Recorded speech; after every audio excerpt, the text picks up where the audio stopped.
Ah, Chazak. Donc c'est marqué dans la paracha de Toldot. Et les Toldot, Yitzhak ben Avram, voici les descendants d'Yitzhak, fils d'Avram. Avram oli Yitzhak et Avram a engendré Yitzhak. Va Yitzhak ben Arbaim Shana, Yitzhak avait donc 40 ans, Bekarto et Rivka, lorsqu'il a épousé Rivka, Bat Betuel, la fille de Betuel, à Arami, qui était un araméen, mi Padan Aram, elle était de Padan Aram, issue de Padan Aram, elle vivait à Padan Aram, c'est un endroit.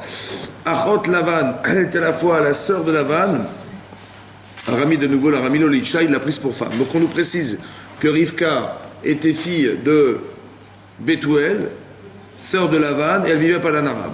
Ouais. Et Rachid expliquait la chose suivante. Vous êtes avec moi ou pas? Rachid, regardez Rachid dans la colonne de droite. On est environ 3, 6, environ 8 lignes avant la fin du paragraphe. En gras, c'est marqué Bat Betuel mi Padan Aram. Vous avez vu? Alors c'est marqué Vechi Adain lo nirtav shei Bat Betuel ve'achot Lavan. Est-ce que ça n'avait pas été déjà écrit dans la Torah auparavant qu'elle était la fille de Betuel? Vous voyez, quand Eliezer il a trouvé une fille, il a trouvé cette fille, et on a découvert que son père qui était Betuel, qu'elle avait un frère qui s'appelait Lavan, et qu'elle vivait à Padan Aram, on le savait déjà. Donc pourquoi la Torah, elle ne fait pas l'économie de nous le dire? Elle aurait pu l'éviter de le dire. Pourquoi elle a dit? Ça va? Pour nous dire comme ça, pour nous dire Shaita bat Racha. En fait, cette fille, c'était une fille de Racha. Son père, c'était un Racha. Achot Racha, elle était la sœur d'un Racha. Mikoma à Anche Racha. Et l'endroit où elle vivait, c'était des gens Racha. Ça va? Son père, c'était un Racha. Son frère, c'était un Racha. Et elle vivait dans une ville de Racha. Vélo Lamda Mimasem, et elle n'a pas appris de leurs actes, on va dire. Voilà ce qui est marqué dans la Torah. Ça va? À quoi ça nous sert de nous dire une chose pareille? Quel intérêt de nous raconter que son père c'est un rachat, son frère c'est un rachat, et elle vit dans la ville d'un rachat? Faut dire que c'est une sédéquette spéciale quand même, non? Bon, c'est vrai, c'est une sédéquette spéciale. Maintenant, la question que je vous pose, c'est la suivante. Vous savez qui c'est Yitzhak? Hein? C'est qui Yitzhak? Vous savez qui c'est Yitzhak? Yitzhak, il a fait la Hakeda. Ça veut dire qu'il est parti se sacrifier Besimcha. Ça veut dire qu'il est parti pas avec angoisse de partir, il est parti Besimcha, avec la joie de se sacrifier. Ouais. Mais est-ce que vous croyez qu'on va trouver une fille pour lui? Dans quel film on va la trouver? Hein? Comment? Mais où est-ce qu'on va trouver dans un monde idolâtre une fille qui correspond à un homme pareil? Est-ce que le projet il n'est pas foutu d'avance? Avram il va engendrer une famille, etc. Il a un enfant, même de ses élèves, il n'a pas trouvé. Ça va? Il a dit va dans ma famille trouver. Mais qu'est-ce qu'il va trouver là-bas? Il va trouver une fille de là, Il a trouvé qui? On a trouvé qui? Mais il a trouvé, c'est Rivka. Hein. Son père c'est un rachat, son frère c'est un rachat, et elle vit parmi des Rishaïm. C'est pas bizarre? Moi je croyais qu'on allait les trouver au séminaire. À Mdebrak. Ouais, parce qu'une fille comme ça, il faut une fille de rave, une fille de. Ben non, on a trouvé une fille d'idolâtre, une rachat, fille de rachat, frère de rachat. On sait que Lavan c'est un rachat, on sait qui c'est Lavan, c'est un grand rachat. Comment ça se fait que c'est elle? C'est quoi la logique? C'est quoi la logique? La logique, soit la logique du téléphone, la logique du. C'est quoi la logique? Bon, ça c'est un problème, ça c'est un problème. Il n'y a pas de logique. Donc on est tous des. Donc la Torah. Non, la Torah est logique, mais il ne faut pas comprendre. Il faut rester bête. Non, mais enfin bon, il y a des choses qu'on peut comprendre. C'est quoi l'étude? C'est quoi l'étude de la Torah? C'est quoi l'étude? De comprendre. On est là pour comprendre, on n'est pas là pour dire, d'accord? Donc il y a une logique derrière, il faut la comprendre la logique. Pourquoi je vous dis ça? Parce que moi, j'aurais jamais imaginé un truc pareil. Mais il y a une logique derrière. Bon. À part ça, est-ce qu'elle a choisi de vivre là-bas, elle? Non. Est-ce qu'elle a choisi son père? Non. Est-ce qu'elle a choisi son frère? Est-ce qu'elle a choisi l'endroit où elle est née? Elle est tombée parachutée, pas d'un arabe, son père c'est un rachat. La pauvre Skina. Ça va? Qu'est-ce qu'elle y peut? Elle aurait dû devenir une rachat, normalement, cette fille-là, non? Mais qu'est-ce qu'Hachem, il était la mettre là-bas? Je comprends pas. Quoi? Qu'est-ce qu'il essaye de faire Hachem là-dedans? Qu'est-ce qu'il essaye de faire Hachem? C'est là-bas qu'il fallait la mettre? Moi, je croyais qu'elle allait vivre à Jérusalem. Non? Ben non, elle est partie, pas d'un arabe, vite paumée. Tu vas faire faire tes chouvas là-bas? Hein? J'essaie de faire faire tes chouvas. sa famille? Non? Non, c'est pas marqué. Tu pas Louéitch. Non. C'est quoi que ça veut dire alors? Qu'est-ce qu'on apprend de là? Dites-moi, mesdames, messieurs, est-ce que vous avez choisi là où vous êtes nés? Non. On n'a même pas choisi notre mari alors. Même pas votre mari. Il vous a été imposé. Ouais. C'est votre papa qui vous a dit, Philippe, C'est HM. c'est Hachem. Ah, c'est pas ça imposer. Imposer, c'est qu'on vous a obligé. Ça va, il ne vous a pas obligé, Hachem. Il vous a proposé. C'est vous qui avez choisi. Bon. Maintenant, hein? On n'a même pas choisi la chose. On n'a même pas choisi d'être juif, il a dit. Ouais, il a raison. On n'a même pas choisi de vivre. C'est vrai ou pas? Mais non. Je vais vous poser une question à vous. Dites-moi, où est-ce que vous auriez voulu naître? Hein? À Jérusalem. Et vous auriez voulu vous naître où, vous? À Paris. À Paris, très bien. À Paris. À Paris. Là, vous êtes né. C'est ça que vous auriez choisi aujourd'hui? Très bien. Non, pas par Mektoub. Hein. Moi, je sais pas. Où est-ce que vous auriez aimé vivre? Alors, et vous auriez aimé vivre? Moi, ça aurait été Ghana ou Hachem. Vous êtes la grande émouna, vous avez... Ah non, moi, C'est pas évident en vérité. Hein. On se pose pas la question. Par exemple, un autre exemple. Moshe Rabbeinu, c'est lui qui va donner la Torah au clan Israël. Vous savez où est-ce qu'Hachem il a mis? À 3 mois, chez Pharaon. Un roi en Égypte. Est-ce que c'est ça que vous auriez fait, vous? Mais qu'est-ce qu'il va devenir là-bas? Ah. Il va devenir un rachat. Il va devenir l'homme le plus assimilé du monde. Parce que qui c'est qui va vouloir lâcher le royaume, le principe, le prestige d'être roi d'Égypte il est futur roi d'Égypte, ce monsieur-là. Ça va? C'est un croyant de Sarah ou quoi de lâcher? Mais pourquoi je me bien à 3 mois? Qu'est-ce qu'il va dire 3 mois? Pourquoi David est né de Moabit? Hein? Exactement. Ouais, vous avez compris ou pas? C'est normal ça? Est-ce que c'est normal? Ça sort de... Qu'est-ce que ça veut dire? Bah, ça veut dire comme ça. Peut-être comme ça. Ça veut dire comme ça.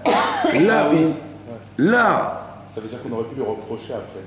comment? Ça veut dire qu'il a réussi à se sortir d'un endroit aussi... Si on l'avait mis dans un contexte où tout était pour lui, tout était facile, on aurait pu lui dire... Mais... Est-ce qu'il aurait été Moshe Rabbeinu? Non. Non. On aurait dit tout a été Est-ce que facile. Rivka, si elle avait été vivre ailleurs, elle aurait été la femme de Yitzhak? Non. D'où vous savez? Hein? Par des épreuves. Mektoub. Non, pourtant on dit qu'elle est née, comme disait Nana, le jour où Sarah est morte. elle s'est sacrifiée. Et donc? Justement. Et donc? Et donc? Donc vraiment, elle a été conçue juste à ce moment-là. Et donc? C'était dans le dessin d'Hachem. J'ai compris, mais ça nous apprend rien. Non, ça nous a... Ça vous apprend quoi, ça? C'est-à-dire qu'elle a dû avoir un scout pour avoir ça. Moi, ce que ça m'apprend, c'est comme ça. L'endroit où on vous a mis, puisque je ne vous l'ai pas décidé, c'était le meilleur endroit pour vous. Ah, j'ai bien répondu alors, hein. C'est une grande éminence. Non, mais c'est la logique, c'est la logique. Là où vous êtes né, si votre papa c'est votre papa et votre frère c'est votre frère et machin, mais alors qu'est-ce qu'elle est devenue cette femme? Elle n'a pas appris de son frère, ni de son père, ni de l'endroit où elle est née. Qu'est-ce qu'elle a fait elle? C'est quoi la logique qu'Hachem il ait pris cette fille pour Yitzhak? Il y a une logique derrière. C'est quoi la logique? Hein? Que tout le monde peut changer. En termes de mérite par rapport à Israël. C'est-à-dire? C'est-à-dire que par rapport à ce qu'est Israël, Mhm. c'est son équivalent. En quoi c'est équivalent? C'est beaucoup plus difficile de s'extraire de cette famille de rachat, Ouais. de devenir une sadéquette, que d'être devenir une sadéquette dans une famille de sadiques. Non, mais c'est pas ça que je veux dire. En quoi ça a rapport avec Yitzhak? Parce que Yitzhak, il a Yitzhak, il failli avait pas de la se sacrifier. C'est quoi la qualité d'Yitzhak? Bah, il voulait et ça ne lui dérangeait pas d'être Oui, sacrifié. un peu dur. Il était dur. Abraham, c'est un Baal Chesed. Abraham, il fait l'hospitalité, il reçoit les gens, il est bon. Lui, c'est la rigueur. Il est bon. Et lui, qu'est-ce qu'il est rigoureux? Ouais. Ça va? Ouais. Vous avez remarqué qu'elle est rigoureuse ou pas, elle? Oui. Mais c'est ça son zivoug. Mais pour qu'elle puisse épouser Yitzhak, il faut qu'elle fasse sa petite akeda elle aussi. Si on l'avait mis dans un séminaire, machin, elle se serait jamais battue. On l'a mis dans un endroit où elle va se battre contre l'extérieur. Elle va pas vouloir apprendre des autres, par peur de s'assimiler, par peur d'être polluée par les autres. Elle s'est construite une qualité essentielle qui est la Hirat Shamaim. Vous avez compris ça? Elle correspond à un homme qui a essentiellement la Hirat Shamaim. Il fallait qu'elle soit à Padan Aram, avec un père pareil. Et il y a deux façons de comprendre ça. Soit la personne dit, écoute, Hachem il m'a mis là-bas, ça veut dire que je suis pas voué pour une sadéquette, je vais être une rachat et c'est normal. Alors, regarde encore, où est-ce qu'Hachem il a choisi de me mettre? Donc c'est fini, je suis une fille foutue. Ouais. J'ai où l'inverse. J'ai pas le droit de dire oui à ce qui m'arrive. Je vais dire non à ce qui m'arrive. Ça va? Je vais refuser ce qui m'arrive. Parce qu'Hachem il m'a pas demandé d'accepter ce qui m'arrive. Il m'a dit refuse ce qui t'arrive. Et tu vas muscler ta Hirat Shamaïm en refusant d'être. Et c'est que comme ça que tu pourrais épouser Yitzhak. Vous avez compris ça? Mais là, elle était trop jeune. Qui? Pour avoir ce raisonnement, Rivka. On dit qu'elle avait- Après, laissez tomber les âges. Laissez tomber les âges parce qu'elle est hyper intelligente. D'accord? C'est pas, ça correspond pas aux âges. J'ai pas été de 3 ans, elle est pas au GAN. Ça va? Laissez tomber les âges. Ça veut dire qu'une fille qui a une cohérence telle, quelque part, elle le sait même pas elle-même. Mais ce qu'elle est en train de vivre, elle est en train de vivre quelque chose qui va la construire pour être la femme d'Yitzhak. Vous avez compris ce que ça? Ok. Maintenant, c'est marqué comme ça. Rachid expliquait là-bas qu'elle a attendu 10 ans pour être en âge d'avoir des enfants. Et 10 ans, pendant 10 ans, elle n'a pas eu d'enfants. Ça fait déjà 10 ans qu'ils n'ont pas d'enfants. Ça va? Donc ça fait bien longtemps déjà. Et là, je suis passé au Kafalef. Passé au Kafalef, c'est marqué Vayeretar Yitzhak Lachem. Vous avez vu le passage là-bas? Il a prié fortement Yitzhak Lachem. Il a prié Hachem. Très fortement. L'Enochachishto, en présence de sa femme, qui a Karaï, car elle était stérile. Sa femme était stérile, ça fait 10 ans qu'ils espèrent avoir des enfants, elle n'a pas d'enfants, madame. Et donc, qu'est-ce qui se passe? Il va prier en face de sa femme, en présence de sa femme. Rachid nous dit qu'elle s'est trouvée dans la salle. C'est quoi les deux Rachishto en présence de sa femme? Elle était présente dans la prière avec lui, dans la même salle où il priait lui-même.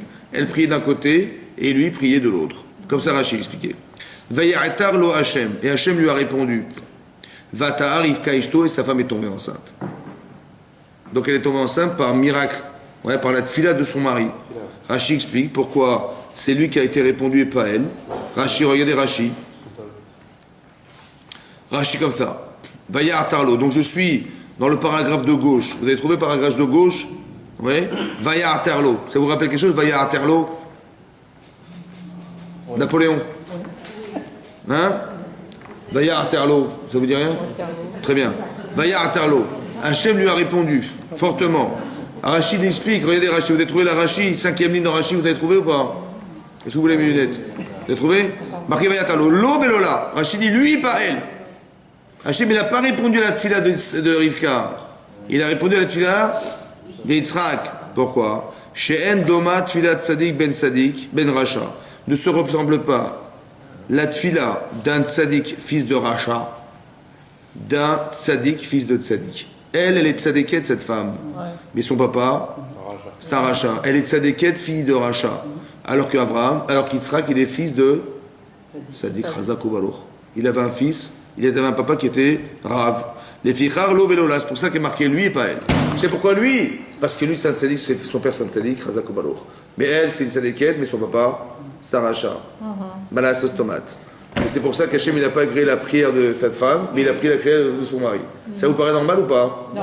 Pourquoi pas normal? Pourquoi? Parce que c'est elle qui a prié, c'est elle qui a voulu. Mais lui aussi, il a prié. On a dit Sadéquette, elle. Hein? Elle est Sadéquette. Baruch Hashem. Hein? Et lui, il n'est pas de sadique, lui? Oui, non, mais le fait qu'elle soit pas, que son père, ses parents ne sont pas Sadéquettes, on n'a rien à faire. Elle a plus de mérite. Mais c'est quoi? Elle a plus de mérite, elle a raison, elle a plus de mérite. Pourquoi? Parce que c'est beaucoup plus compliqué pour elle d'être une sadéquette que lui. On lui a dit à 3 ans, tu mets la kippa, tu mets le katan, tu fais les brachot, et tu pars à la yeshiva, à Hashem. Et évidemment, il est comme si qu'il était programmé pour être un sadique, ça va? Alors qu'elle, elle a fait un effort démentiel pour être une sadéquette. Donc, qu'est-ce qui a plus de mérite? C'est elle ou c'est lui? C'est bien sûr, évidemment. Dites évidemment. Évidemment. Ça va? Et pourquoi il marquait l'inverse dans Rachid? Rachid dit que non, c'est lui qu'on a écouté. Parce que lui, il accumule aussi des. Hein? Il accumule aussi des scoulottes de ses parents. Ça veut dire quoi? Ça veut dire quoi, ça? Ça veut dire que ses parents, ils ont fait un travail, ils Ouais. l'ont transmis. Ouais. Et c'est une fois que Abraham il est mort, c'est pas parti, ses mérites sont restés quoi, pour son fils. Ça veut dire quoi? Ça veut dire que Il y avait- il y a- des Ça veut dire quoi? Ça veut dire qu'il y a une case dans le ciel où on met des jetons. C'est ça que tu dis? Il dit comme lui, il a beaucoup de jetons, on peut puiser dans les jetons. Aussi les mérites de ses parents. C'est quoi le mérite? Ça veut dire quoi le mérite des parents? Ça veut dire, comment ça se traduit? Comment vous le traduisez vous? Hein? Comment? Oui, j'ai compris, mais ça veut dire quoi le scrutavot? Je sais ce que ça veut dire en français, Baruch Hashem. Le mérite des pères. Mais ça veut dire quoi le mérite des pères? Ça veut dire quoi? Hein? Ça veut dire qu'il est encore vivant, Abraham. Mais comment vous le comprenez, vous? Ça veut dire quoi? C'est une cagnotte? C'est une cagnotte? Ouais, c'est comme une cagnotte. C'est une cagnotte. Ouais, c'est comme À la une banque, il a de l'argent. C'est-à-dire qu'ils se rajoutent, les mérites des parents se rajoutent à ce Ça veut dire quoi en français? Mais c'est une mitzvot, c'est tout. Ils sont groupés. Attendez, je vous explique comme ça. On est des religieux, mais il ne faut pas être des religieux pour comprendre la religion. Donc il faut qu'on comprenne, ça veut dire quoi un srout? Il faut comprendre comment ça marche. Quoi, qu'il y a une batterie là-haut avec des. On a mis de l'énergie et on puise l'énergie de nos parents. C'est ça? Non. Alors c'est quoi alors? Bah, s'il y a un livre de mitzvot, chacun fait des mitzvot, il y a une accumulation sur mitzvot, ça, Ouais. ça se constitue, ça crée des intérêts sur ce monde.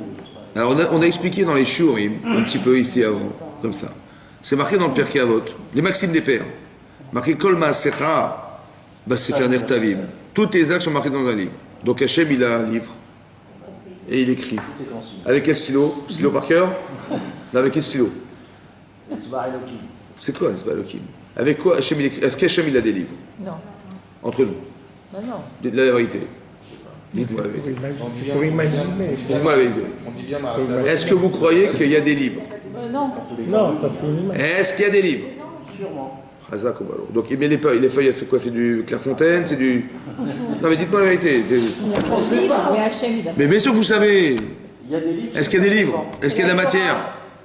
Non. Alors, celui qui a Non, la matière c'est Isaac Israël. Est-ce qu'il y a des livres là-haut? Quand on dit Rosh Hashanah, Hachem, il a des livres. Il y a des livres. Oui, il faut fermer les livres. C'est dans la bibliothèque. C'est une image.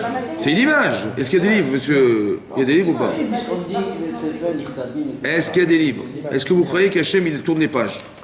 Il dit, tiens, Il y a des livres spirituels. c'est quoi le livre? C'est quoi le livre? On dit bien Maaseh Avot, Yeman Lavanim. Donc ça veut dire que les actes qu'ont effectués les parents, s'ils ont été bons, ça va influencer en bien les actes des enfants. Comment ça marche? C'est des mondes. Les livres, c'est des mondes spirituels, c'est pas ça? C'est quoi les livres? Des mondes spirituels. Je sais pas ce que ça veut dire, des mondes spirituels. Bah, avec la chaîne, il y avait les chamottes. Oui. Les parents qui sont décédés, etc. Et donc? Bah, donc apparemment, ils prient pour nous. Par exemple. C'est quoi les livres? C'est quoi les livres? Bonsoir, ça va? C'est quoi les livres? Ben, c'est... Pourquoi est-ce qu'on dit qu'il y a la village là-haut? Ouais. C'est concret ou c'est simplement... C'est une notion. C'est une notion. Et une notion. Donc les livres aussi, là-bas aussi, c'est une notion. C'est quoi la notion du livre? C'est quoi ce livre? C'est les tzadikim en fait. Tous tes actes sont marqués dans un livre. Par exemple, tout ce que vous vivez, ça s'inscrit où? Dans le livre. Hein? Dans le livre. Il est où le livre? Ben, il est infini, donc il peut... Hein? Tout ce que vous faites, madame, ça s'inscrit où? Dans la Neshama. Est-ce que vous vous rappelez de ce que vous avez fait il y a 10 ans? Non. Bon, il y a 3 jours. Ça s'inscrit où, ça? Ta conscience à toi. Dans votre mémoire. Ouais. Et votre mémoire, est-ce que vous réagissez à ce que vous avez vécu? Hein?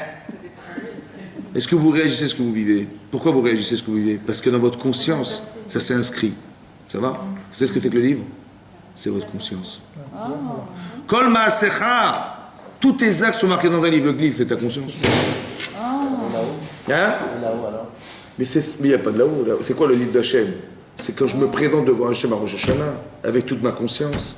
Mais des fois je suis Racha, des fois je suis Médoni, des fois je suis Tzadik. Oui, non.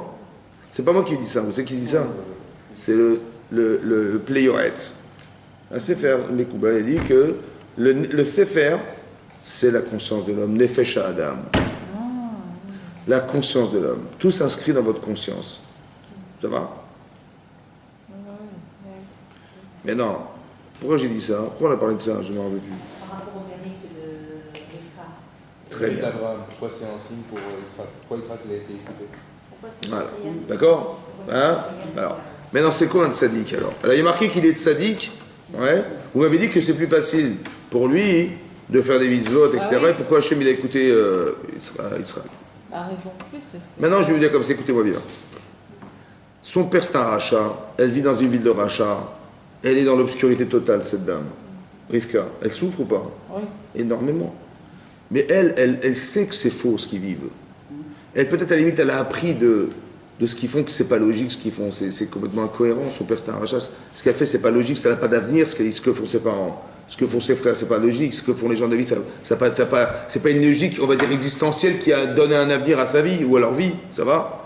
Elle va apprendre de ça, des enseignements, et elle va se priver de vivre cette chose pour muscler une notion qu'elle a, qui est le émettre qu'elle pense découvrir. Ça va?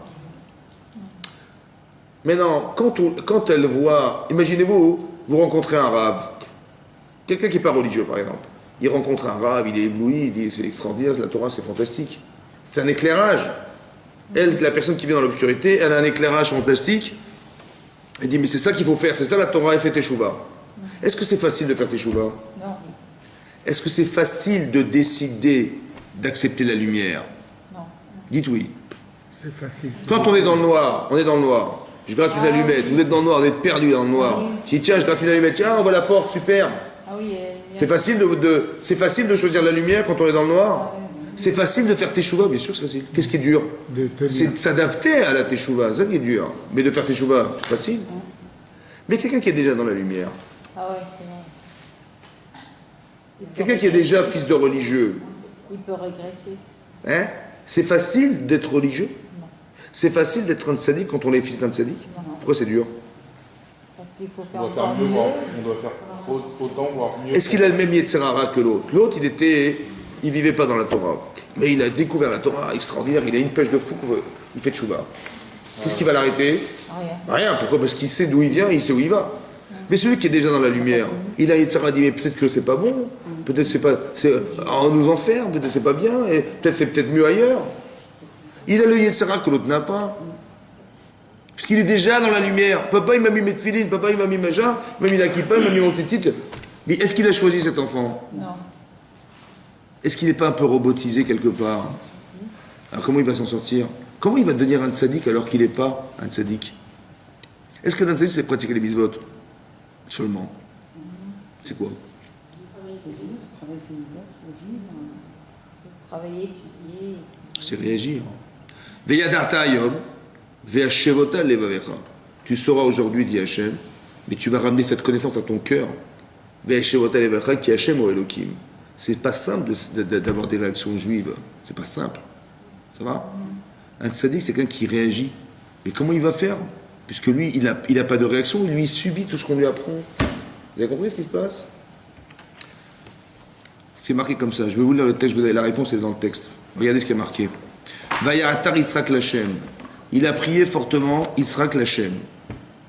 L'Enochachishto, en présence de sa femme, qui a Karaï parce qu'elle était stérile. Pourquoi il a prié, lui? Pourquoi il a prié? Hein? Parce que sa femme était stérile. Pourquoi on a besoin de nous dire au milieu de la phrase que sa femme était présente? Il fallait dire, il a prié Yitzhak Lachem parce qu'elle était stérile, virgule, en présence de sa femme. Oui, non? Pourquoi on a mis la présence de sa femme au milieu de la phrase? C'est bizarre, non? Ça vous choque pas, ça? Moi, ça m'a choqué. C'est bizarre. Il fallait dire, il a prié fortement Hachem parce qu'elle était stérile. Non, mais il ne faut pas dire ça. Le produit de la tfila, le but de la tfila, c'est d'arriver à soulager sa femme. Oui, non? Mais qu'elle soit là ou pas là, mais c'est secondaire. Mais on a mis le secondaire au milieu comme si c'était le plus important. C'est bizarre. Qui a Karaï? Mais non, parce qu'elle était stérile. Ça va? C'est une chose ou pas? Ok. Dites-moi entre nous, qui c'est qui souffle le plus? C'est elle qui souffle le plus parce qu'elle est stérile ou c'est son mari? Parce qu'il n'a pas d'enfant. Chacun vit une souffrance. Et lui, il n'a pas d'enfant et elle ne peut pas avoir d'enfant. Ça va? Qui c'est qui souffle le plus? Elle ou lui? Pourquoi c'est elle? C'est dans son amour propre. Pourquoi c'est elle? Pourquoi elle souffle plus que son mari? Hein? C'est parce que c'est elle qui ne peut pas enfanter. Et lui qui ne peut pas avoir d'enfant. Qu'est-ce qui est plus dur? Non, mais c'est plus dur pour la femme. Pourquoi? C'est la femme qui porte On le va porter Et c'est lui qui et lui souffre de voir sa femme qui n'a pas de gosse. Il ne peut pas en avoir à cause Il d'elle. peut aller avoir une avec femme. une autre femme. Très bien. Donc vous dites que c'est plus douloureux parce qu'elle a peur. Aussi. Elle a peur. Et à part ça, ça c'est une chose. À part ça, est-ce que le sentiment d'avoir des enfants c'est fort chez une femme? Très fort. Et sur un mari, c'est moins fort. Donc elle souffre de ne pas être mère, plus que de ne pas être père. Comme vous dites, il y a des solutions. Mais elle souffre de ça. À part ça. À part ça, est-ce que son mari peut être père si elle n'a pas d'enfant? Oui. Oui. Il peut pas. Père avec elle, il peut pas. Qui c'est qui engendre qu'il n'est pas le père de ses enfants parce qu'elle ne peut pas en avoir? Elle souffre quoi? D'engendrer une souffrance à son mari. Ça va? Que lui, il n'a pas, parce que lui, il dit, bah, si c'est pas elle, ce sera une autre. On va dire comme ça. Ça va? Donc sa souffrance à elle est plus importante que son mari. Comment un mari réagit à ça? Il dit elle n'a pas d'enfant, qu'est-ce qu'il dit dans sa tête? Qu'est-ce qu'il peut penser dans sa tête? Un homme, qu'est-ce qu'il va dire dans sa tête? Hein? Non, ça c'est ce qu'il fait. Mais qu'est-ce qu'il va dire maintenant? Comment il va réagir? Elle est stérile, maintenant qu'est-ce qu'il va faire? Hein? La logique, c'est quoi la logique? Hein? C'est qu'il finira par se marier avec quelqu'un d'autre. Donc vous dites, il va dire, moi je m'arrangerai toujours. Non, c'est pas ça. Je sais que ces mariages-là, ça existait avant. Non, mais qu'est-ce qu'il va penser? Sa femme est stérile, ça fait 10 ans qu'il attend. Ça tourne dans sa tête un peu quand même, non? Qu'est-ce qu'il pense, lui, à votre avis? Bah, il a pense à la descendance. Comment? Il a peur de devoir prendre cette décision. Il sait qu'il doit y avoir... Il a peur de devoir divorcer, vous dites. Mais peut-être. Donc là, vous êtes dans le reculoir. Mais ça, c'est pas une forme égoïste de se dire, elle va rester ce qu'elle est, et moi, je m'arrange. Ouais. Il sait que sa descendance doit être... Pourquoi vous avez répondu comme ça? Hein? Il sait que sa descendance doit être grande. Ouais. Puisque le Hachem avait prévu pour Abraham... Parce qu'Abraham et Sarah, ils ont fait ça. Peut-être que, ouais, mais ouais, manifestement, elle n'a pas d'enfant, hein, qu'est-ce que je vais faire? Manifestement, elle va peut-être qu'il fait à cause d'elle, qu'est-ce qu'il fasse? Comment il va raisonner? Comment un homme doit réagir? Ah, parce que déjà, il a son père qui a fait Abraham et Sarah. Sarah l'a eu très tard, donc Bah oui. il se dit peut-être que avec la prière... Essayez de réfléchir, non pas avec les personnages, essayez de réfléchir vous. C'est important de se mettre à la place des personnages, c'est très important. Bah lui, Parce que c'est du limud à Torah. On est en train d'étudier quelque chose qui va nous servir demain. Moi, j'ai pas envie de parler des gens, j'ai envie de parler de nous. Comment vous auriez réagi, vous? Ouais, en 2017... hein? On va faire des analyses. Donc vous dites à votre femme, qu'est-ce que vous dites? Vous dites, bah, elle va avoir un gynéco. C'est ça?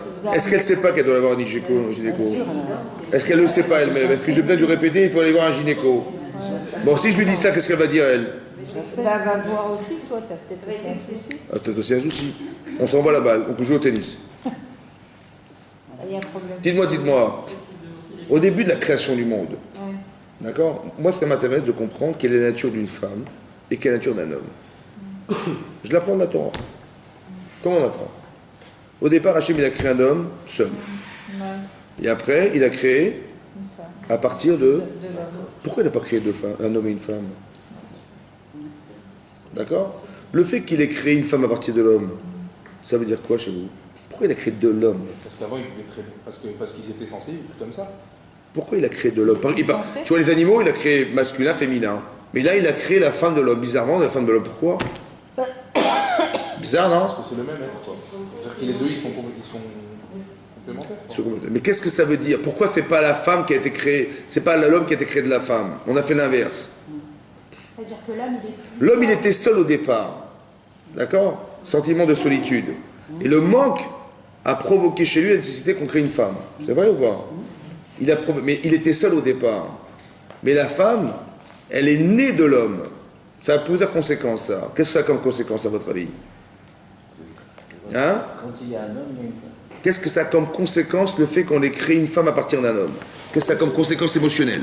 Comme conséquence intellectuelle? Comme conséquence de différence, de différenciation? Qu'est-ce que ça change? Bah, quand il y a un problème, ça vient de... Un degré de quoi? De qui? De la femme? La femme? On dirait comme ça. L'homme, il a été créé de quoi, l'homme? À partir de quoi on a créé un homme? De la terre. Et la femme? Et la femme, on l'a créé de quoi? De l'homme qui avait déjà une neshama. Oui ou non?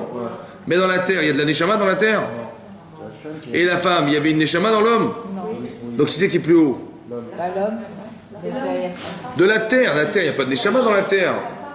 Entre un animal et un être humain, c'est qui est plus grand? Est-ce qu'il y a un animal ou un être humain? C'est quoi la différence? Ben, l'autre il broute et l'autre il mange de la salade. Non, il y a une nefesh, il y a l'âme. Ben, il y a une neshama dans un être humain. Donc si la femme elle a été créée de la neshama de l'homme à partir d'un être, donc est-ce qu'elle a une sensibilité particulière? Mais bien sûr. Bah oui. Pourquoi la femme est plus sensible qu'un homme? Pourquoi? Parce qu'elle est née d'un être. Ça c'est parce qu'il y a un être qui avait une neshama déjà. Oui ou non? À part ça, le fait qu'elle soit née de l'homme, elle a une sensibilité émotionnelle qui est associative. Je sais ce qui me manque. Ça veut dire quoi? Vous avez marqué Zachar ou Nekeva. Dans la Torah, c'est marqué Zachar. C'est quoi Zachar? Mâle. Nekeva, femelle. C'est quoi Nekeva? Femelle. Ça vient de quelle racine Nekeva? Nekev en hébreu. Nekeva, c'est quoi la racine en hébreu de Nekeva? La racine, Nekev. C'est quoi Nekev? C'est quoi Nekev? C'est un orifice. Une femme, elle a un orifice, c'est-à-dire qu'elle sait qu'elle est manquante. Il lui manque quelque chose. Par exemple, une fille, elle va s'attacher à son père. Pourquoi? Parce qu'elle sait que son père, il va combler sa maman. Et parce que ce manque-là, elle le ressent. Et donc, elle va s'attacher à son père. Ça va? Une fille, elle s'attache à son père. Elle est Nekeva, elle sait qu'elle est en manque. Mais en vérité, elle va être comblée par qui? Parce qu'il lui manque, c'est son mari. Donc, elle est associative. Une femme est associative. Par exemple, un exemple très simple dans la vie courante. Quand une femme, elle sort du travail, on lui dit où tu vas? Elle dit je rentre chez moi. Bon. Un mari il sort du travail, on lui dit où tu vas? Il dit je rentre chez moi. Vous voyez? Quand une femme on lui dit où tu vas, elle dit je rentre chez moi, ça veut dire quoi je rentre chez moi? Je rentre chez moi, m'occuper de mon mari, de m'occuper de mes enfants, de m'occuper de faire à manger. Et un homme quand il dit où tu vas, il va à la maison, il rentre chez lui pour faire? Pour se reposer. Ça va? Il rentre pour se reposer, mais elle a un deuxième métier, madame. Elle rentre, mais c'est quoi? Elle est associative. C'est-à-dire qu'une femme, elle veut s'associer. Ça va? Elle s'associe à ce qu'elle sait être vital pour elle. D'où elle a tiré? Parce qu'elle est née de quelque chose.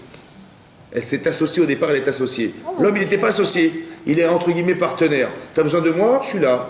Je suis partenaire, voilà. C'est difficile pour un homme d'être associé.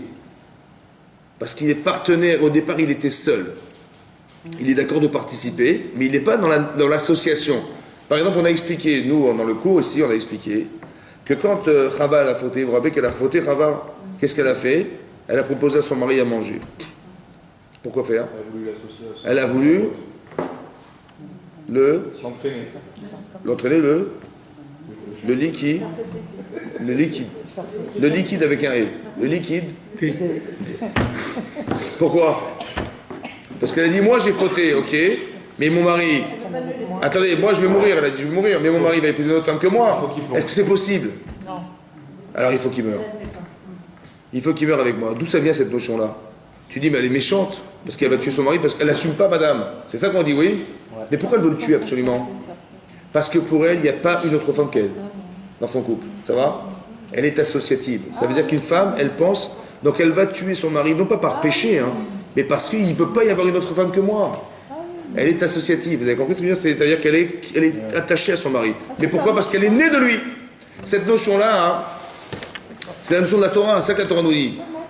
Vous avez compris? C'est-à-dire qu'elle est liée à son mari. C'est pour ça que quand elle rentre chez elle, elle ne dit pas je vais me reposer. Elle dit mais je vais m'occuper de mes enfants, je vais m'occuper de mon mari.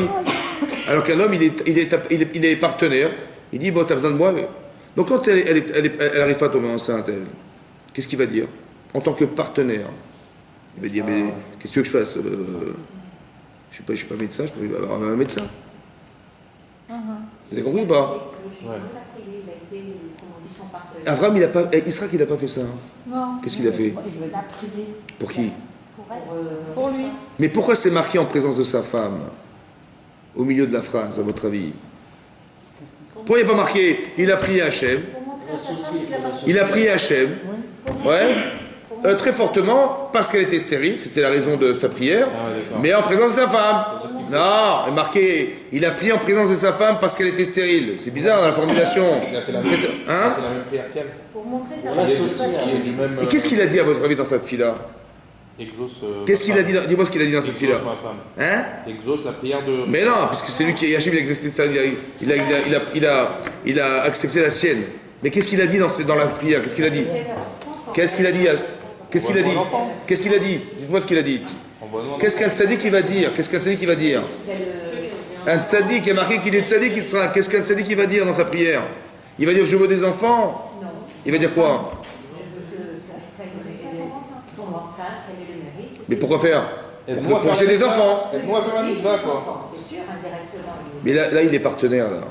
C'est pas ça qu'il faut faire. C'est quoi un tzaddik? C'est de prier pour l'autre. Il veut honorer sa femme. Qui est-ce qui souffle le plus? C'est elle ou c'est lui? Vous savez ce qu'il va faire, le tzaddik? Il va s'investir de sa souffrance qui est plus grande que la sienne. Il va l'associer à la sienne. C'est ça. On va dire comme ça. Si je prie pour moi j'ai moins de problèmes. Je dis, voilà, je t'en prie, Hachem, fasse que j'ai des enfants, voilà, ma femme, elle est là, il faut qu'elle ait des enfants, comme ça je serai père, je t'en prie, fasse que ma femme ait des enfants pour que je sois père. Vous avez vu de qui je parle là? Je parle de moi. C'est pas ça un tzaddik.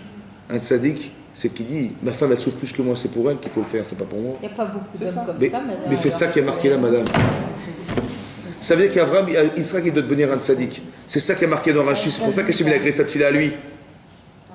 Parce qu'il n'est pas un robot, fils de tzaddik. Ah ouais. Il est un tzaddik, fils de tzaddik. Ah, c'est pas pareil. Vous avez compris la différence? La tzidkout, c'est d'arriver à comment dire, à être partenaire, mais associatif de la souffrance des autres. Maintenant, lui, il souffre moins que sa femme. Donc, il va s'associer à la prière de sa femme. Pourquoi faire? Pour dire que... Mais c'est pour que nous ayons des enfants. Ah oui. Vous avez compris la différence? Ah oui. Funt ou lala? Funt ou lala? Qui c'est qui a fait l'inverse? Abraham. Abraham, il a fait l'inverse. Vous vous rappelez, on l'a dit une fois? Ah oui. D'où il a fait l'inverse, on a dit une fois, vous vous rappelez ou pas? Je crois parce qu'il a eu Ishmaël. Non, parce que là-bas c'est marqué comme ça. Rachi ramène comme ça. Rachi dans la paracha de Chazak ou Baruch. Paracha de l'Echlecha. On a dit là-bas, c'est marqué là-bas, dans la paracha de l'Echlecha. Quand Sarah, elle a fait l'effort démentiel de proposer à Abraham d'avoir un enfant avec Agar. Elle dit, moi je ne peux pas avoir d'enfant, mais peut-être Mina Shamaïm, on va construire une famille avec Agar. Agar qui était la meilleure élève de Sarah. Oula Yebané.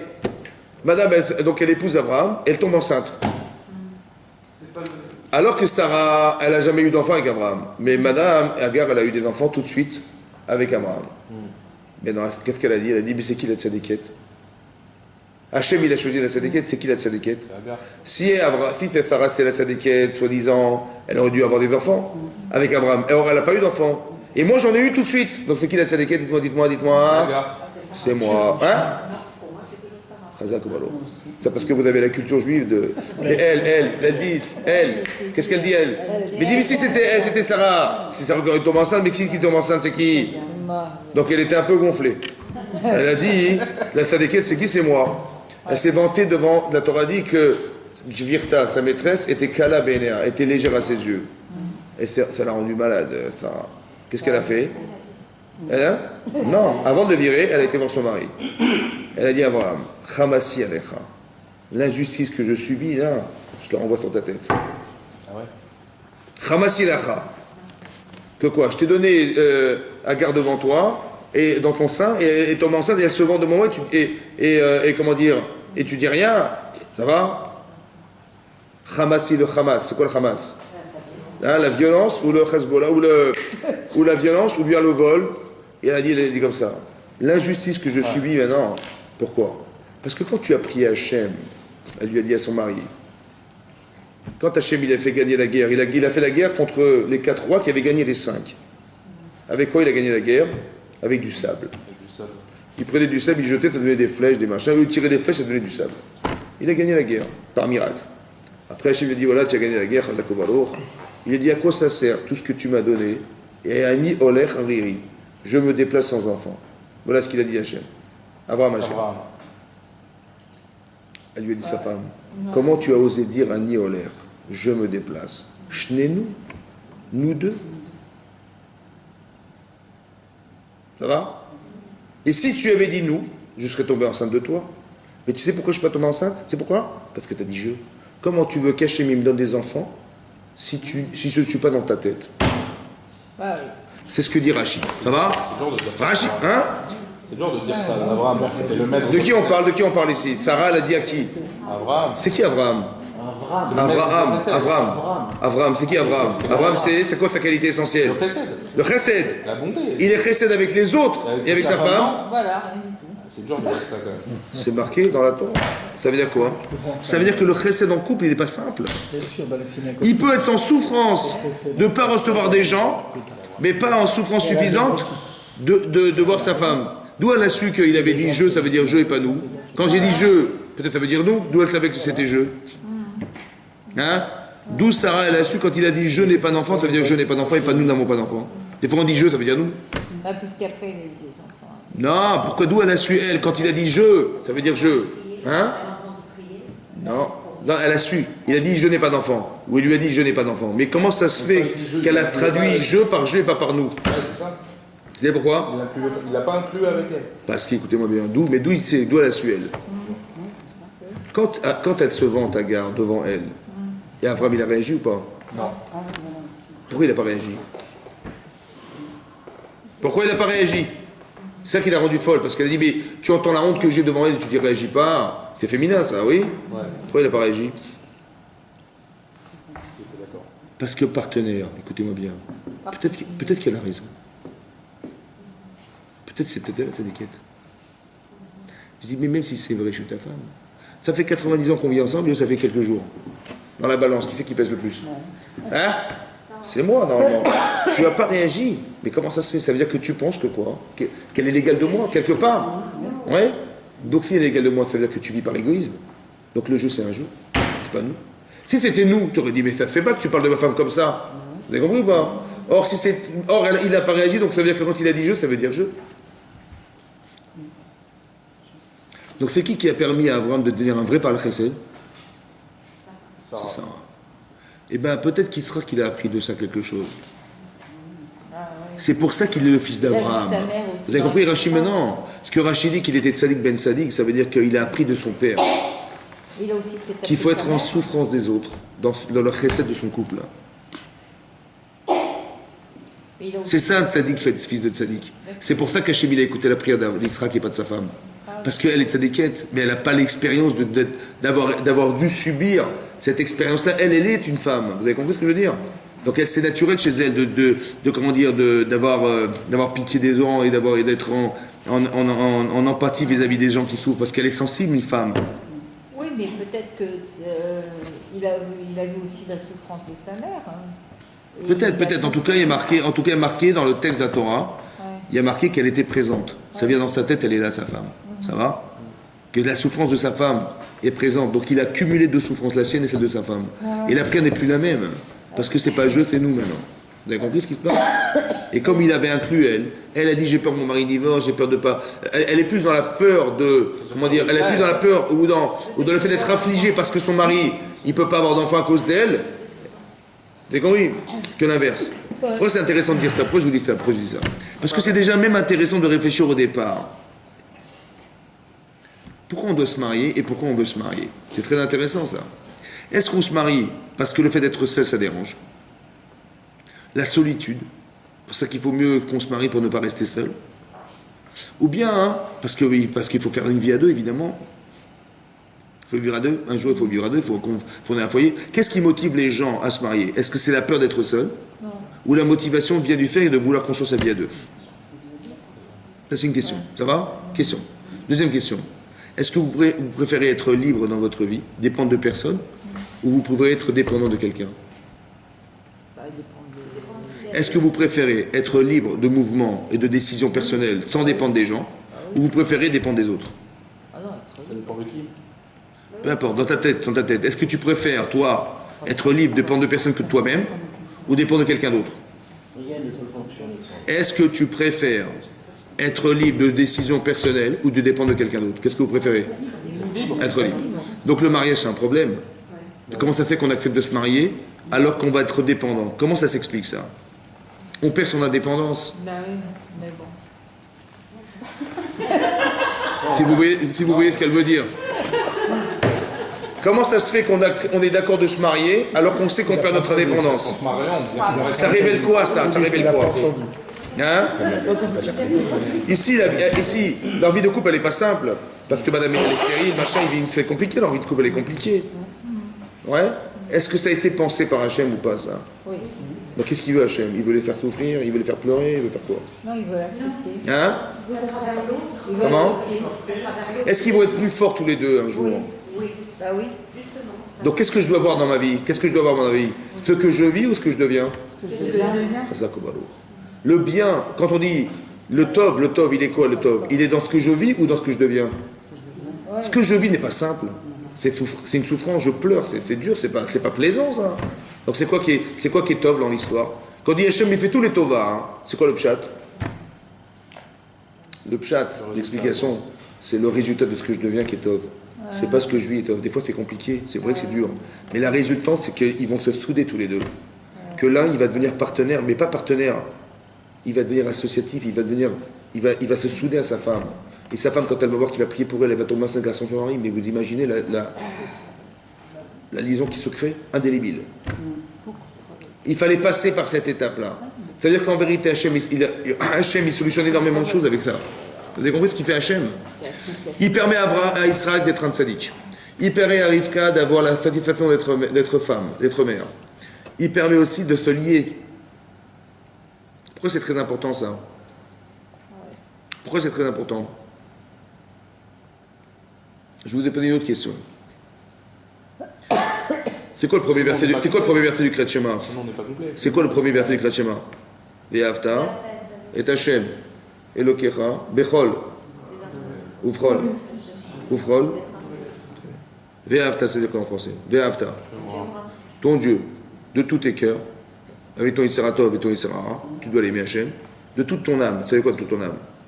Que si on dit un jour, où tu fais Avodazara, où tu meurs, il faut mourir pour Dieu. Bon. Et Bechol Leodecha, de tous tes moyens. Tout l'argent que tu as, tu le mets. Ça va? C'est facile d'aimer quelqu'un comme ça. Et comment on va faire? Hein? On le dit tous les jours, non? Comment on va réussir à faire ça un jour? On tombe. Non, mais de le dire c'est une chose, mais de le vivre. Allez, c'est pas évident. Hein? Il y a qui va qui a vécu ça. Comment on va faire alors, messieurs, dames? On dit tous les jours, tu aimeras Dieu de tout tes cœurs, toute ton âme. C'est une blague ou quoi? Comment je vais faire? Il y a qui va, il a vécu ça. Vous savez comment on fait? Peut-être. Hein. Peut-être qu'il faut apprendre de ce que vous aimez pour apprendre à aimer Hachem. Par exemple, j'ai une femme, si je l'aime à moitié, je ne sais pas ce que ça veut dire aimer. Je ne pourrai jamais aimer Hachem. Pourquoi? Parce que Hachem c'est virtuel, ma femme c'est réel. Vous savez ce que je vais faire? Je vais m'appuyer sur du réel pour extrapoler sur du virtuel. Il y a du boulot. Hein. Je vais m'appuyer sur ce que j'aime pour arriver à aimer. Parce que si déjà j'aime ma femme pour ce qu'elle est, alors à Kadosh Baruch Hu a fortiori, non? Donc, tu vois, il y a du Yetzera dans ta femme aussi. Il y a du Yetzera avec ta femme et ton mari. Il y a du Yetzera Tov aussi entre les deux. Comment tu jongles avec? Là, il y a un gros Yetzera, là. Tu dis, mais qu'est-ce que tu fais avec elle? Elle est stérile. Qu'est-ce que tu fais? Il y a Yetzera ou pas? Ouais. Tu vas l'aimer avec. Ça veut dire que tu vas pas échapper à ton rôle de mari. Tu pourrais dire, c'est facile. D'où on a appris à se battre. Parce qu'elle s'est battue contre la vanne, elle s'est battue contre... Lui aussi s'est battu contre Sarah toute sa vie. Donc il sait se battre, il ne va pas échapper à son rôle de mari. Vous avez compris ce que ça veut dire ça? Il va confronter. Pas dire... il va s'arranger, il va faire du slalom. Non, tu te confrontes à la situation, mais ça veut dire que se confronter. Ça veut dire accepter que tu vas grandir avec. Que tu vas devenir un autre homme avec. Ça va? Parce que le résultat de ce que tu vas dire à Hachem, qui va faire de toi un ma'amine vraiment, parce que quand tu verras ta femme enceinte, alors que c'est impossible, tu te rends compte de ce que tu vas voir ou pas? Est-ce que c'est possible qu'elle tombe enceinte? Non. Elle est stérile. Donc c'est combien il a de chances que sa femme qu'il soit père? Zéro. Quand il y a zéro chance, qu'est-ce que ça veut dire pour vous? Quand il y a zéro chance, qu'est-ce que vous faites? Hein? Il y a deux façons, il y a deux choses. Ou je m'angoisse. Ou je m'angoisse parce qu'il dit de toute façon on ne pourra rien faire, on est foutu. Ou alors, Je dis à Hachem, il n'y a que toi qui peux faire. pourquoi je m'adresse à lui? Parce que je sais qu'il n'y a que lui qui peut... Alors écoutez-moi bien, vous savez pourquoi? Qui c'est qui a fait ça? C'est lui qui l'a créé. Pourquoi il a fait ça? Pourquoi il a fait ça? Pourquoi on le sollicite? Écoutez-moi bien.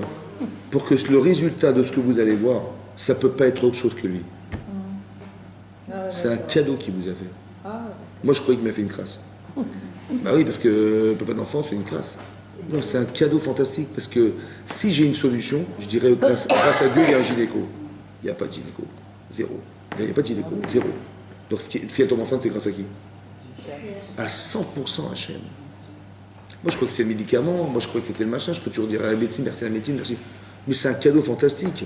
Ça veut dire qu'il n'y a pas d'échappatoire, c'est lui. Donc quand il nous arrive un truc pareil, au lieu de dire, manifestement, Dieu ne nous aime pas. Hein. C'est ça qu'on dit en général, ouais. Mais c'est exactement l'inverse. Hachem, il nous adore, parce qu'il a voulu nous démontrer qu'il était Hachem pour nous à 100%. C'est l'inverse. Vous comprenez que c'est l'inverse ou pas? Si Hachem il a fait ça, c'est quoi? C'est parce que s'il n'y a que lui qui peut intervenir.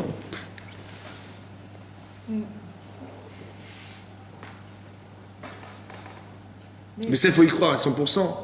Il faut comprendre ce mécanisme à 100% pour pouvoir se dire il faut prier Hachem à ce moment-là. Vous avez compris ça? Mais Sarah et Abraham, ils ont eu quand même un enfant. Alors après lui, il a changé. Ouais. Il est devenu Abraham, ouais, grâce à ça. Voilà. Ouais, il a changé. Il a changé son nom, ça veut dire qu'il est devenu. Oui. Non, pardon, mais si vous avez dit juste avant que Chava, elle a voulu tuer son mari, parce que quelque part, elle ne voulait pas. Qu'une autre femme puisse se marier avec son mari. C'est le contraire de ce qu'a fait Sarah. C'est exactement ce qu'a fait Sarah. Ah, c'est le contraire, ouais. On avait expliqué au cours, on a dit comme ça. Que c'est peut-être ce qu'elle a voulu faire en fait, Sarah. Elle a voulu réparer la faute de Chava. En acceptant Agar, c'était une manière indirecte de réparer ce que Chava n'a pas pu faire. Pourquoi quelque part après, j'espère que ça me fait tirer, elle s'est montrée ingrate. Attends, je vais sortir mon fils. Pourquoi quelque part après, elle a fait preuve peut-être. Qui? Sarah. En se plaignant Ouais. On dit que quelque part, quand elle a dit Hachem Ishpot Benu Bencha, Hachem il jure entre toi et moi, ben, Hachem il a jugé. C'est pour ça qu'elle est décédée la première. Parce qu'elle a imposé à Hachem de juger Abraham, alors que comme si qu'elle n'était pas en faute, elle, tu vois. C'est intéressant ça aussi. Mais c'est pas le sujet. Moi, ce que je voulais vous expliquer, c'est des mécanismes de couple. C'est très important ce qui est marqué là. Ça va? Il faut comprendre fondamentalement comment fonctionne une femme et comment fonctionne un homme. Ça va? Et comme si elle, c'est ça, c'est comme si sa femme, elle lui permettait d'être comme elle. C'est ça, Ezer Kenegdo. C'est quoi Ezer en hébreu? Une aide. Kenegdo. Contre lui. En vérité, lui, il n'est pas associatif. C'est contre lui.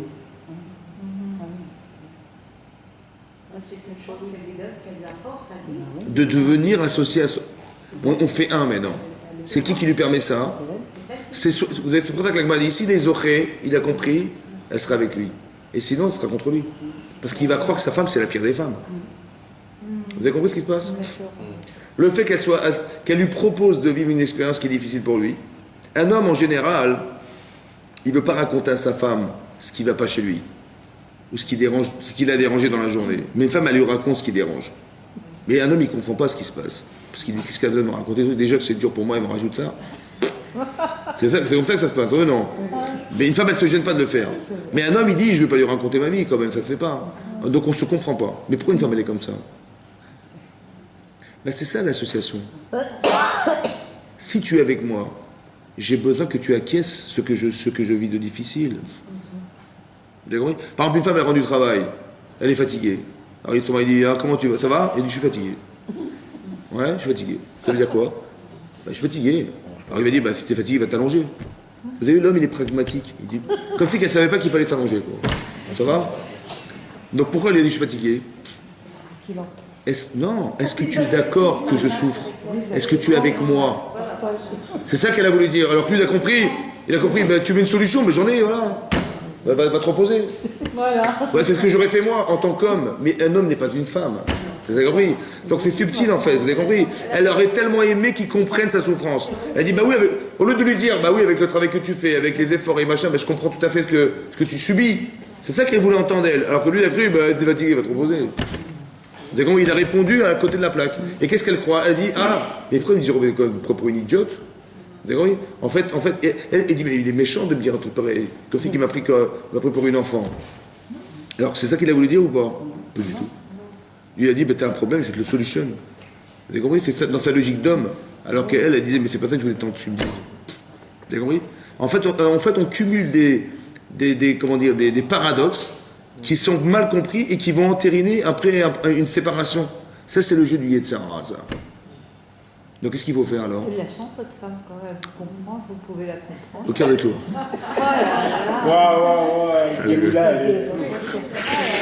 Hein? Vous avez compris? Il faut étudier ça pour savoir. Hein? Ben oui, il faut étudier ça pour savoir. Vous avez compris? C'est ça qu'il faut comprendre. C'est pour ça qu'on étudie la Torah. Parce qu'un jour, on t'aura. Mais non, vous avez compris ce qui se passe? C'est ça en vérité, c'est ça qu'il faut dire. Vous avez compris? Elle ne voulait pas forcément écouter des solutions. Elle voulait savoir est-ce que son mari est avec elle ou pas. Vous avez compris? Comment dire? C'est ce qui est marqué dans la paracha. L'enocha rishto ke'akarai. Elle était présente parce que, comme si que la stérilité était un prétexte de se lier. C'est ça qui est dingue. Comme si que les problèmes qu'on a dans la vie, ils sont juste là pour qu'on arrive à se mettre à la place de la personne et de vivre avec elle quelque chose. de devenir un tzaddik. Vous avez vu la différence entre notre vie de célibataire et notre vie de marié? Ben, notre vie de célibataire, on fait, tranquille, voilà, on est peinard. Peinard, mais aussi on fait un peu ce qu'on veut de notre vie. Ouais. Est-ce qu'on fait que des mitzvot? Ou des fois, pas trop de mitzvot. Bon. Mais mes enfants, est-ce que je veux qu'ils réussissent leur vie ou pas? Donc qu'est-ce que je vais leur dire? Je vais leur dire des choses qui vont aller contre eux ou pour eux? Pour eux, bien sûr. Mais est-ce que je suis convaincant? Ben, ça dépend si je suis convaincu. Ça dépend si je suis convaincu. Ouais. La meilleure façon, c'est de donner l'exemple. Mais comment je vais faire? Parce que moi, j'ai jamais été comme ça, moi. Moi, j'ai toujours été un peu désinvolte. Vous savez, quand on est célibataire, puis bon, on va mentir à son patron, on va prétexter n'importe quoi. Des fois, on va pas venir au travail, on va dire qu'on est malade. Pas grave. Mais ce que je veux dire à mes enfants, le soir, écoutez, ce soir, on va faire la brinque ce soir, et demain, vous n'irez pas à l'école et on fera un petit mot d'excuse, c'est pas grave. Une fois par semaine, c'est pas grave. Est-ce que je veux dire ça à mes enfants? Pourquoi? Parce qu'il faut qu'ils réussissent leur vie. Moi, vous vous rendez compte que la vie de mes enfants est plus importante que la mienne. Mais je me rends compte quand je suis marié, mais pas avant. Donc qu'est-ce qui va se passer en fait? Je vais devoir être convaincant. Par exemple, je vais dire à mes enfants, les enfants, il faut étudier la Torah. Mais papa, tu commences quand? Bah oui, c'est comme ça. Je veux dire, tu me demandes à moi de faire des efforts, tu les fais pas toi. Et les enfants, ils adorent ça.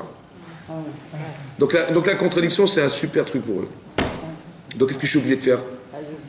Je suis obligé d'étudier. Et puis si j'étudie, genre je lui fais croire, j'ai eu avec ta tablette. Soi-disant, tu étudies à toi. Ça va? Donc il faut que je sois convaincu ou pas?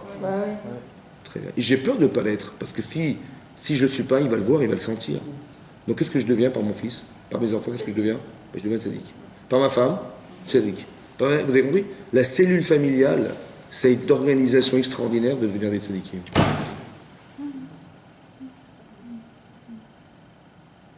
Parce que ma femme en face de moi, elle me regarde. Et mes enfants, plus encore. Donc quand je suis vu, je regardais. En vérité, qu'est-ce qui me regarde en vérité? C'est Hachem qui me regarde. Mais je ne le sais pas, je ne le vois pas moi, Hachem. Mais je le vois à travers mes enfants, à travers ma femme, etc. Je suis obligé de faire attention à tout ce que je fais. Et tout. J'ai peur de mal faire, j'ai peur qu'ils comprennent mal, et j'ai peur de ne pas avoir de recul, j'ai peur de ne pas savoir quoi répondre. Donc j'étudie, j'apprends, je réfléchis, j'ai peur de rater ma vie, j'ai peur de... Vous avez compris ce qui se passe? C'est ça qui est marqué là, en présence de l'autre. C'est très important de comprendre ça.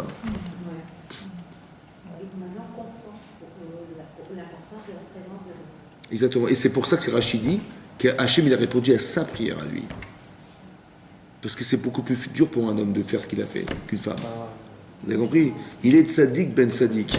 Il est tzaddik, son père c'est un tzaddik mais d'une autre manière.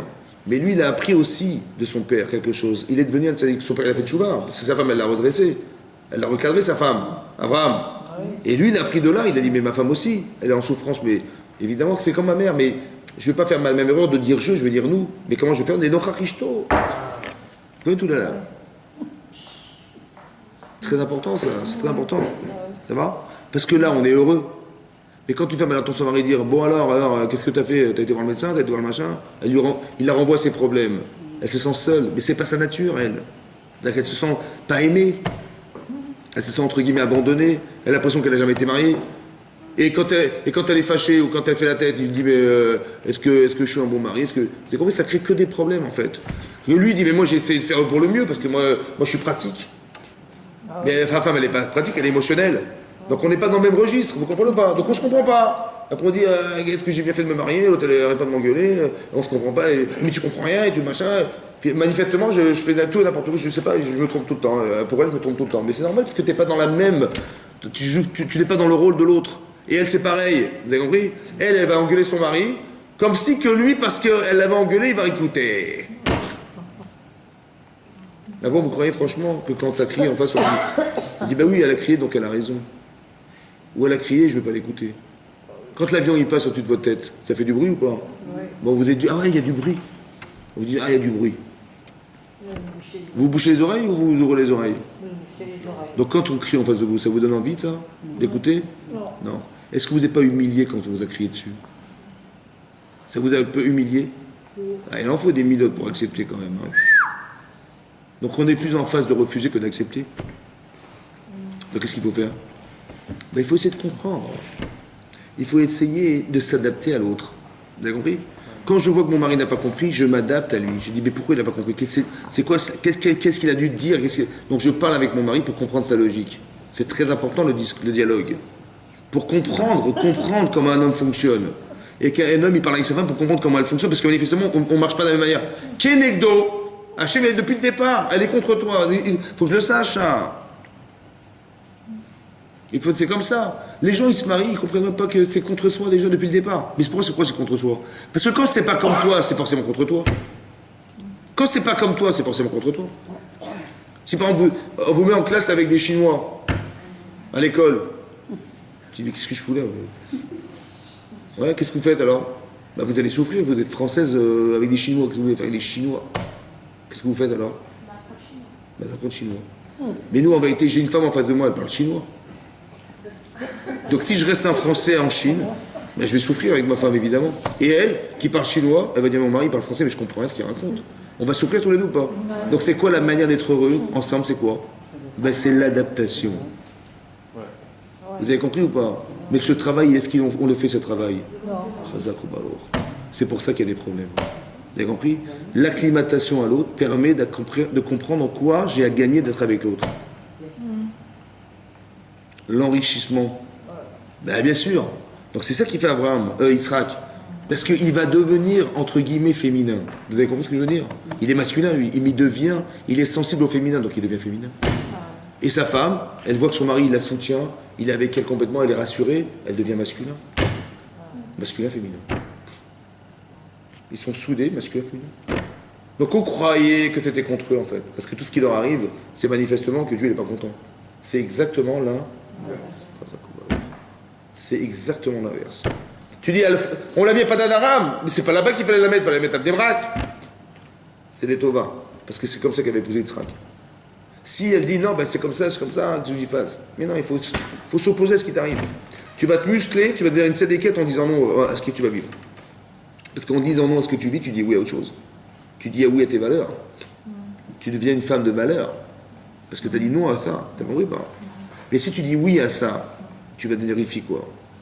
Tu vas devenir un petit Lavan, un Bethuel. Non. Hachem, il a fait exprès de te faire naître là-bas et te mettre là-bas, pour que tu dises non à la rue et tu dises oui à autre chose. Et ça, c'est ça qui va muscler ta conscience. Et c'est ça qui va te permettre d'accéder à la capacité que tu auras d'épouser Yitzhak un jour. Vous avez compris ça?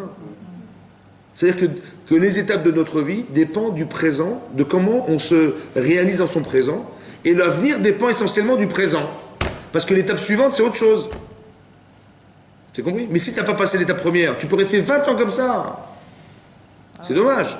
Alors que si tu as compris, ben ça va, on avance, on fait autre chose, on avance. C'est ça la Torah. C'est que tu vis des éléments qu'Hachem t'a envoyés, qui sont en vérité la solution à ton problème, alors que toi tu croyais que c'était un problème.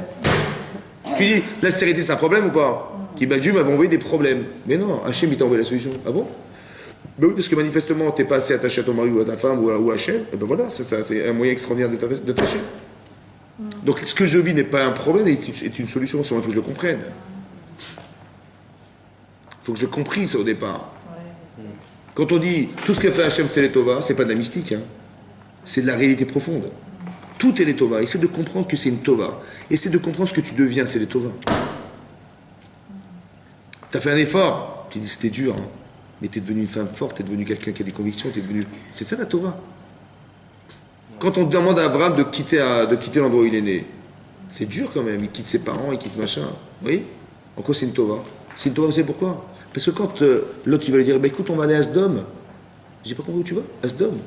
Ben oui, là-bas il y a de la richesse et des machins, on va faire des balais de chouva. J'ai dit, mais tu te rends compte de ce que tu racontes? Tu es tout seul là-bas dans une ville pareille. Comment ça fait qu'Abraham il refuse? Vous savez pourquoi? Parce qu'il a fait l'effort de quitter ses parents. C'était dur de quitter. Tu crois que je vais quitter mes parents pour aller là-bas? Mais tu rigoles ou quoi? Vous avez compris qu'en quoi c'est une Tova, ça? Maintenant, tu as des choix qui sont clairs. Parce que tu sais que ce que tu as perdu pour aller ailleurs, mais tu ne vas pas choisir ça quand même. C'est parce que ça a été dur pour lui. Pour ça qu'il a des choix clairs. Mais l'autre qui a suivi Abraham, quel choix il a fait? Zéro. Donc il dit, bah, quel est le problème? Tu as compris? Le sacrifice n'existe pas. Donc il ne comprend même pas. Il n'a pas la notion du bien. Parce que le sacrifice du bien, le sacrifice de l'effort, il ne l'a pas. Donc comment vous direz, comment il n'a plus de repères, donc il n'y a pas de contradiction. En quoi ça se contredit? Ça ne se contredit pas, donc il va aller à Asdom. Pas grave. Alors qu'Abraham, qui a souffert de quitter ses parents, l'endroit où il est né, c'était dur, hein, il a dit, je vais quand même pas quitter ça pour ça. Vous avez compris comment c'est construit ça? C'est ça qu'il a demandé à Hachem. Chazak ou Baruch. Chazak ou Baruch.